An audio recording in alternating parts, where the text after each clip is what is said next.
Bismillah, assalamualaikum, selamat datang kembali di Fakta Sejarah. Terima kasih ya sudah komen atas pertanyaan saya yang kemarin. Dan ini dia kelanjutannya. Masih dilanjut di sini di Fakta Sejarah bagian ke-21, sebuah kisah dari Kak Aisyah Z Shakila. Teman-teman juga bisa mampir ke akun KBM beliau. Untuk link KBM-nya ada di kolom deskripsi ya. Dan ini dia bagian ke-21 di Fakta Sejarah.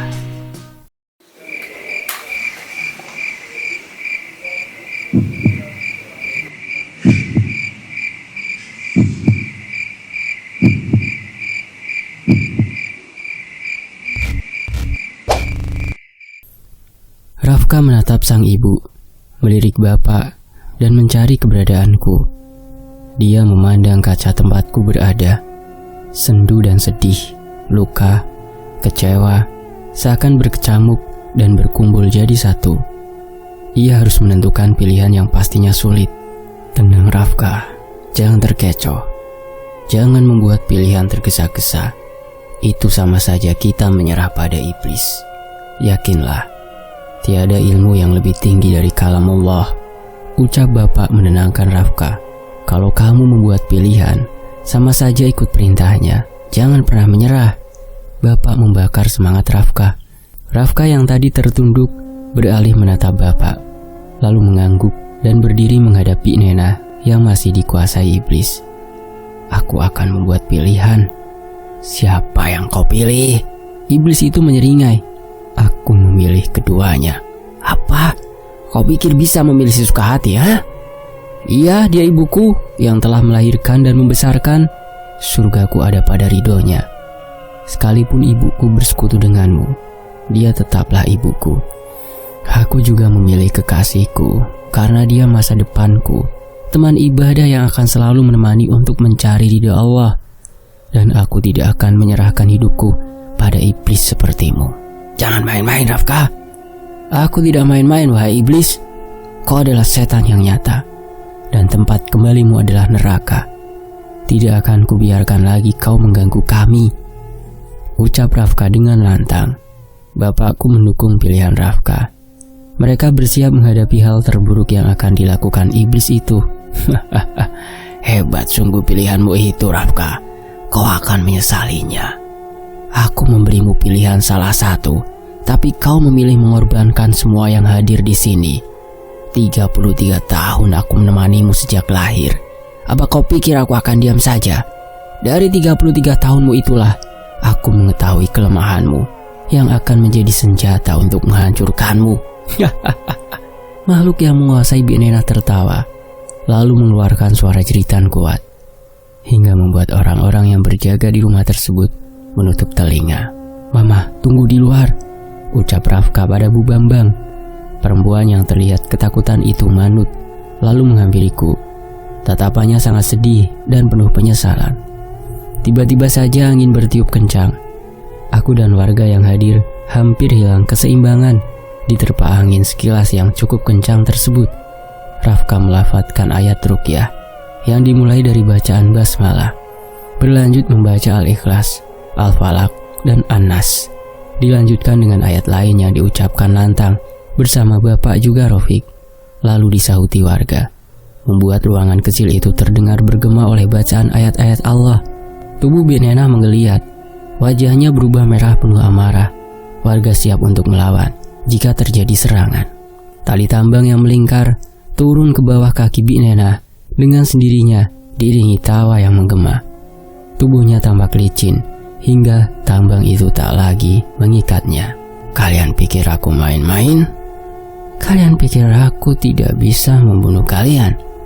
Aku diam karena ingin kau membuat pilihan Rafka. Dan apa kau yakin pada pilihanmu itu yang bisa saja membunuh ibumu? Bi Nena menggeliat.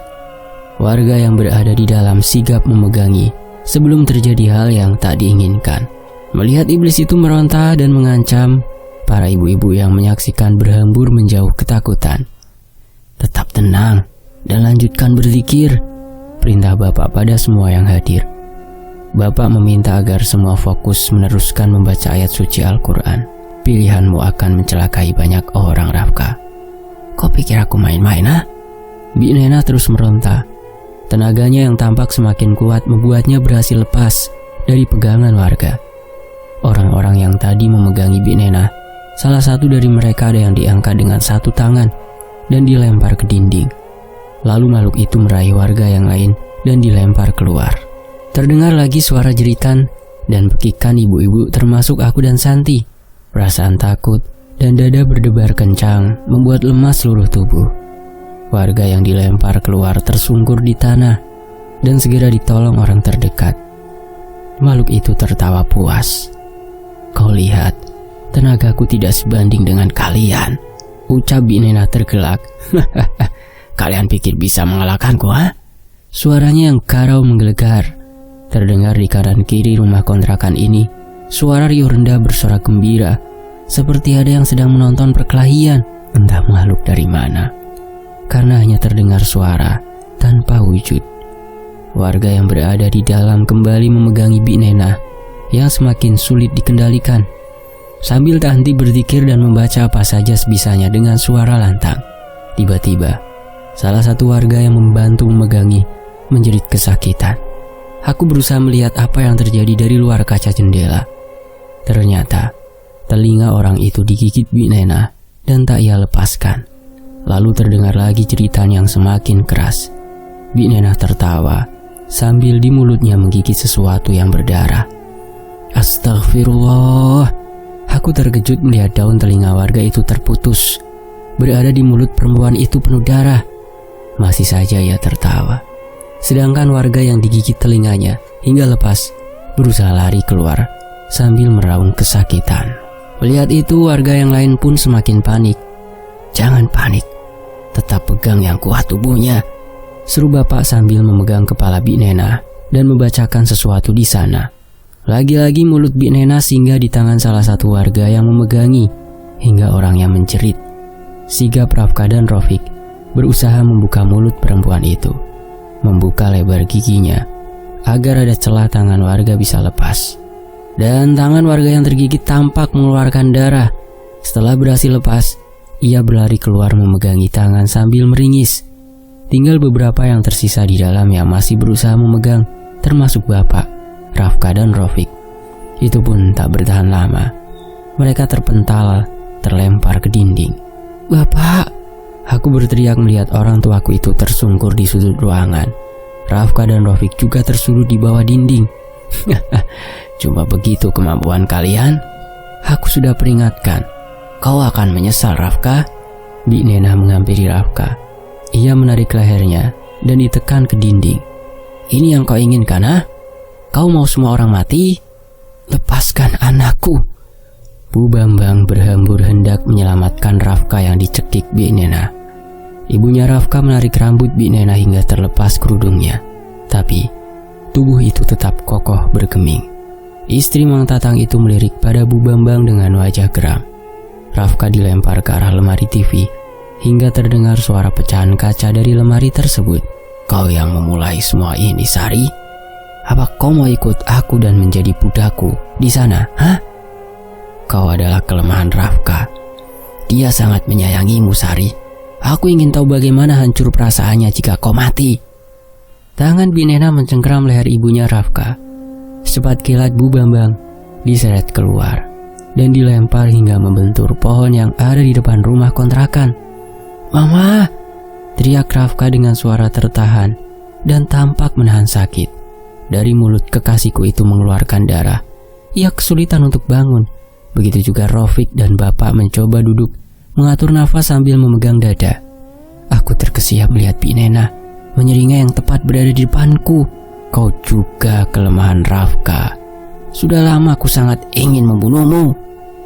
Nasib baik warga yang dari luar kembali berhambur memegangi tangan Bik Nena. Rafka dan bapak segera bangun, bergegas menghampiri dan bersama-sama menjatuhkan Bik Nena hingga tengkurap. Tubuh istri Mang Tatang itu beramai-ramai diduduki warga. "Menjauh, Neng. Jangan di sini," perintah bapak. Aku dan Santi menjauh, ikut membantu warga menolong Bu Bambang yang kepalanya terhantuk pohon dan tersungkur di tanah. "Assalamualaikum." "Waalaikumsalam." Aku menoleh ke arah suara. Dua orang berpakaian serba putih dengan serban yang diikat di kepala menghampiri. Menoleh ke arah belakang, ternyata mereka tak berdua. Ada beberapa orang yang ikut di belakang. Entah siapa mereka. Rafka menyembul dari dalam rumah Bi Nena, memegang dada sambil meringis, berjalan singkat mendekat. Abah, Kiai. Rafka seperti sudah mengenal mereka yang baru saja datang. Dua orang tersebut menghampiri Rafka. Rombongan yang di belakang ikut menghampiri. Salah satu dari mereka menyerahkan kotak kayu berwarna hitam yang bentuknya memanjang kepada salah satu dari mereka. Laki-laki yang berserban dan terlihat lebih tua meraih benda itu. Kotak kayu kembali diserahkan pada anak buahnya ketika isinya sudah di tangan. Cambuk berwarna hitam dengan pegangan berwarna emas dikibaskan ke udara hingga menimbulkan bunyi. Lepaskan makhluk ini, pinta laki-laki itu lembut sambil menunjuk ke arah Bi Nena. Rafka mengangguk mengerti pada perintah orang tersebut. Warga yang menindih beredar melepaskan Bi Nena yang dari tadi meronta ingin lepas. Rafka datang menghampiriku sambil memegang perutnya dan terus meringis. Kamu nggak apa-apa, Cak? Tanyanya sambil jongkok, mensejajarkan posisi sambil menatapku. Dia yang terluka, tapi malah bertanya mengkhawatirkan keadaanku. Aku menatap wajah itu. Aku nggak apa-apa, Raf. Sakit? Tanyaku yang melihatnya masih meringis. Aku baik-baik saja, jawabnya sambil mengusap bibir yang berdarah, menggunakan punggung tangan dan mengulas senyum. Mukanya bahagia melihat senyumnya kali ini. Justru aku ingin menangis. Itu abah guru dan kiai yang aku ceritakan sama kamu, Cak.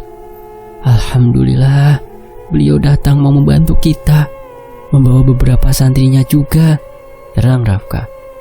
Alhamdulillah. Aku tak sanggup lagi mengucapkan apapun.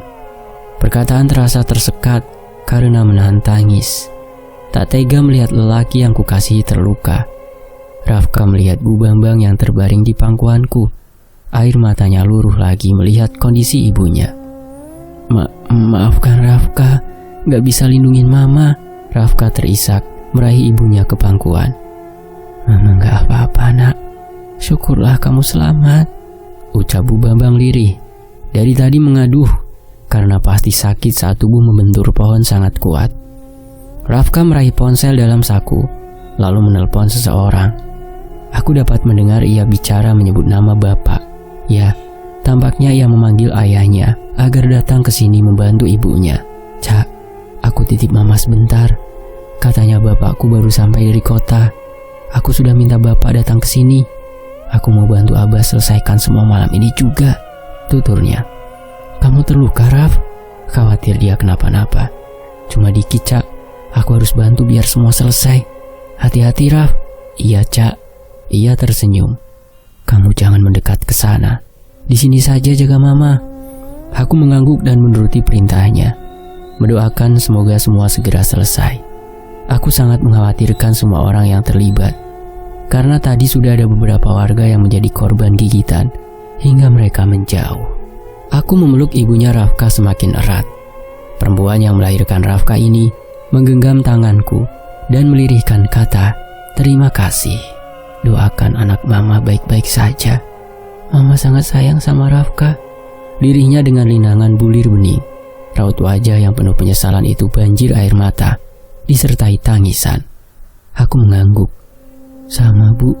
Rasa sayangku pada Rafka mulai melekat, hingga takut kehilangan dirinya jelas terasa. Aku juga sangat menyayanginya. A'udzubillahi minasyaitonirrajim. Aku berlindung dari godaan syaitan yang terkutuk. Bismillahirrahmanirrahim. Dengan nama Allah yang Maha Pengasih lagi Maha Penyayang. Seru Abah Guru seraya mengibas kembali cambuknya. Berdiri tegak dengan kaki terbuka.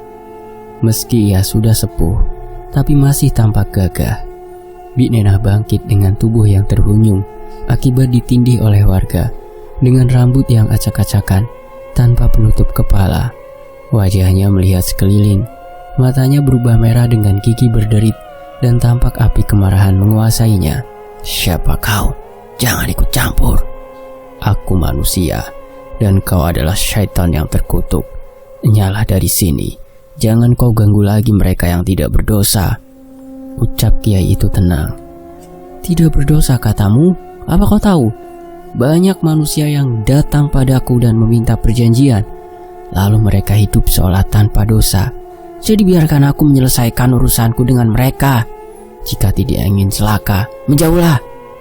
Aku manusia tak akan tinggal diam jika sesama membutuhkan pertolongan, terutama dari makhluk zalim sepertimu.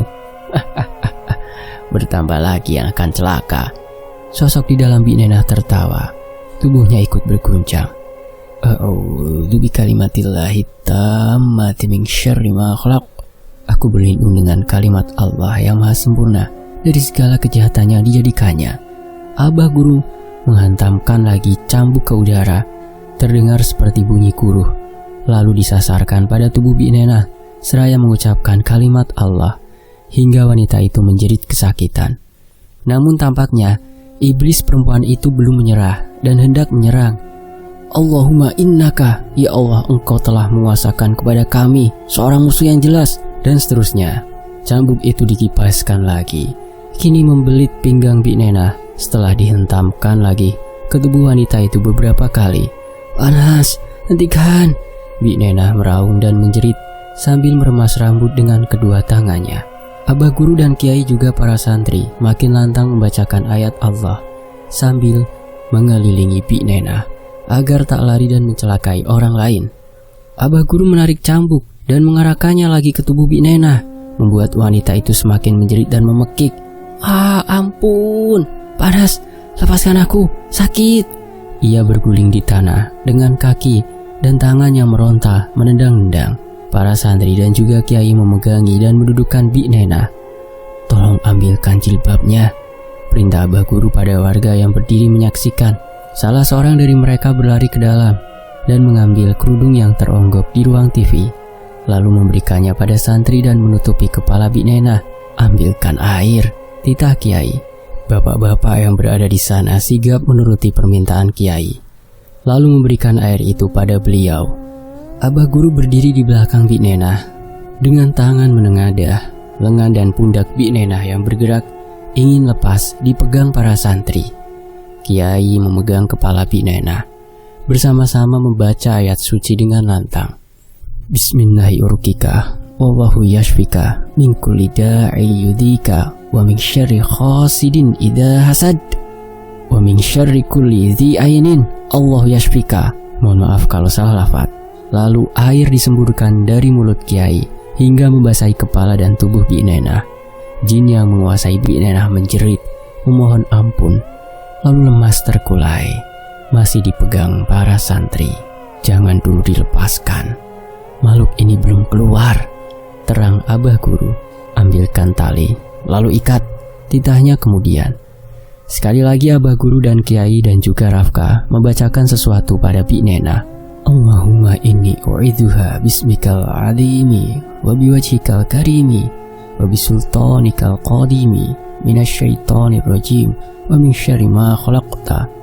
Aku cukup lega melihat iblis di tubuh Bik Nenah tak lagi mampu menyerang. Meski sangat kasihan melihat tubuh itu yang beberapa kali terkena cambukan. Sekilas pandang, sesosok makhluk menghampiriku. Sosok yang pernah muncul dan menjelma menjadi kakek buyut waktu aku berada di rumah sakit. Harimau tinggi besar berjalan menghampiri. Aku ketakutan dan ingin lari menghampiri bapak, tapi sulit karena memegang dan menjaga tubuh ibunya Rafka yang tengah terbaring di ribaan. Ada apa teh? Teteh kenapa? Santi menatapku. Pandangannya mengikuti arah tempatku menatap. Itu San. Tunjukku pada harimau yang berjalan mengelilingi tempat aku dan Santi duduk. Itu apa teh? Mana? Aku gak lihat apa-apa.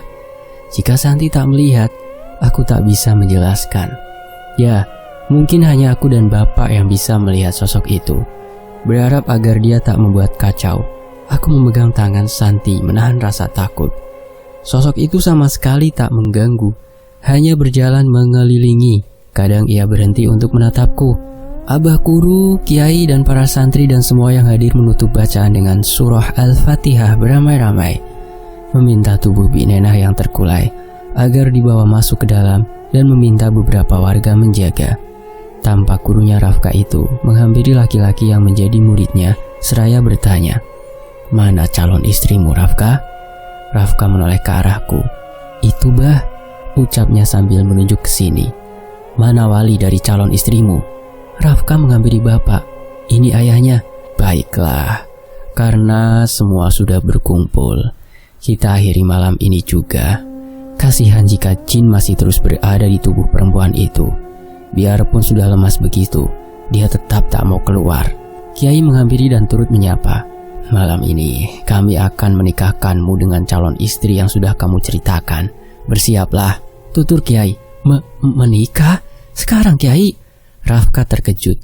Ia melempar pandang ke arahku yang juga tengah terperangah mendengar ucapan gurunya Rafka. "Bagaimana mungkin kami harus menikah dengan keadaan seperti ini?" "Ya sekarang, kasihan tubuh wanita itu jika dibiarkan terlalu lama. Dia sudah sangat lemah. Pernikahan kamu akan mengakhiri ikatan dengan jin itu," terang Abah Guru memberi penjelasan. "Apa Bapak setuju?" Rafka bertanya pada bapakku. "Bapak sangat setuju. Jika semua demi kebaikan, laksanakanlah Rafka," jawab bapak.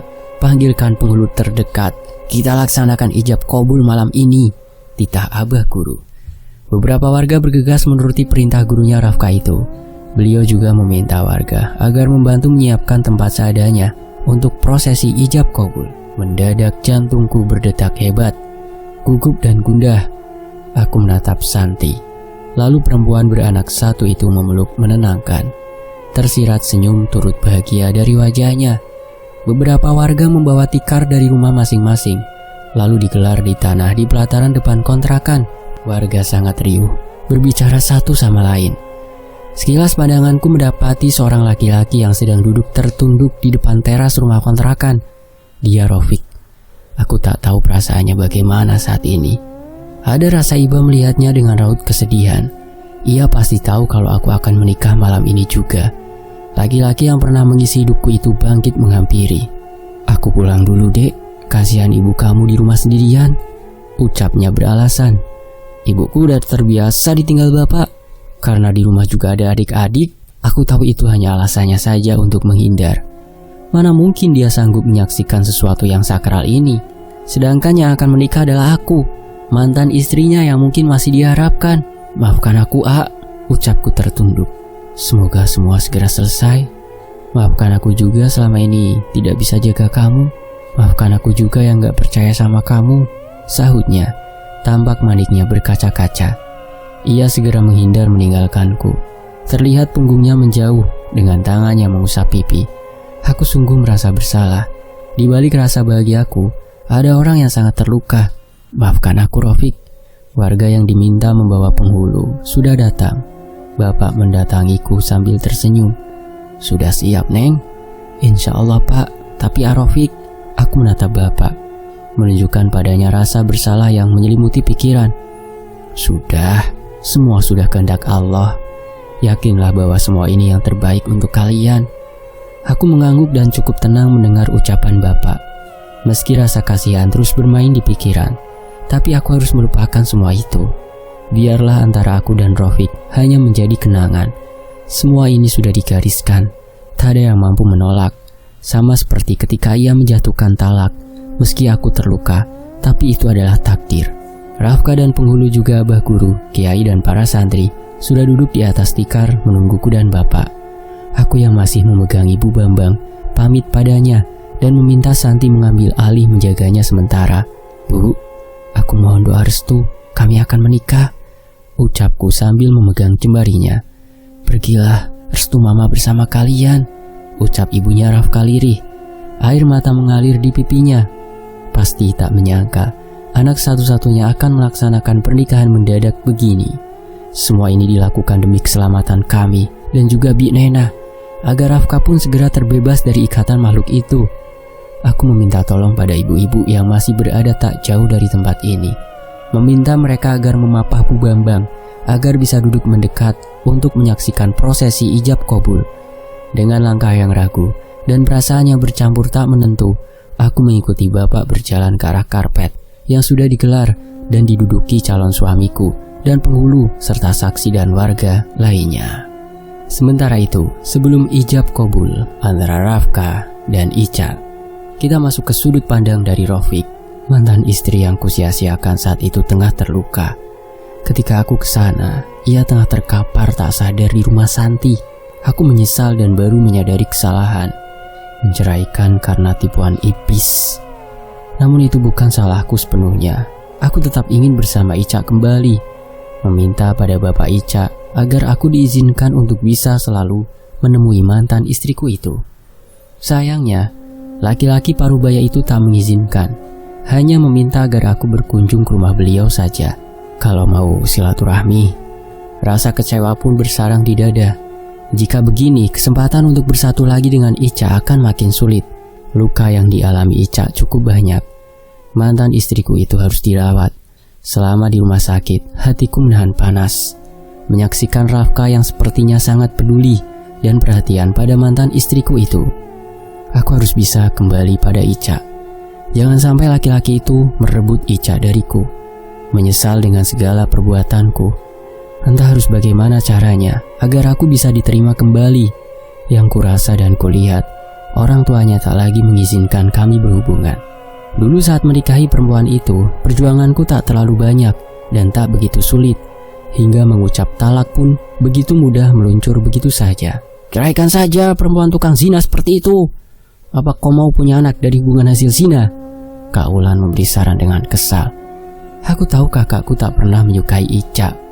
Bertambahlah rasa tak sukanya ketika aku mengatakan melihat dia bersama laki-laki lain di kamar kami. Iya Fik, kayak gak ada perempuan lain lagi. Kak Ana, kakak kedua aku menimpali. Padahal dia kakak yang tak terlalu banyak bicara tentang hubunganku dengan Ica. Tapi waktu itu ia angkat bicara karena ikut kesal dengan apa yang aku ceritakan. Belum lagi dari mamaku yang sama sekali tak setuju dari awal perkenalan kami. Semakin yakin untuk meminta aku menceraikannya. Talak satu saja sebenarnya cukup.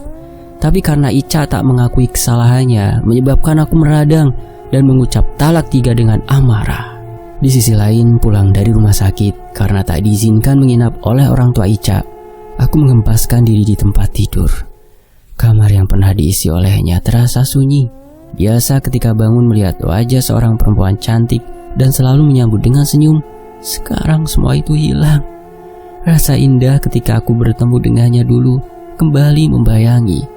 Wajah yang bersahaja, bukan hanya cantik. Tutur kata dan bahasa sangat sopan. Wanita yang lebih banyak diam dan menunduk ketika sudah aku nikahi. Takut jika aku marah, khawatir marahnya suami jadi neraka. Apa yang aku perintahkan atau aku suruh, dia menurut.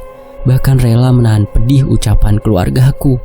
Tetap menerima dan mau hidup bersamaku. Penyesalan demi penyesalan menyelimuti seiring kebenaran itu terungkap. Aku kembali datang ke rumah kontrakan, ingin memastikan status perceraian kami. Merasa perceraian ini tak seharusnya, meminta agar kembali diterima. Namun ayah Ica mengatakan bahwa kami sah bercerai dan sudah bubar iddah. Selama masa iddah juga aku tak pernah memberinya nafkah maupun bertemu disebabkan kemarahanku padanya. Sedangkan selama masa iddah, harusnya aku masih memberinya tanggung jawab. Bisa saja kesempatan itu ada dan mengetahui semuanya lebih dulu. Ya begitulah penyesalan, tak pernah datang di awal, dan kini aku tersiksa dengan kecerobohanku sendiri. Canda dan tawa selama kebersamaanku dengannya di rumah kontrakan selalu membayangi.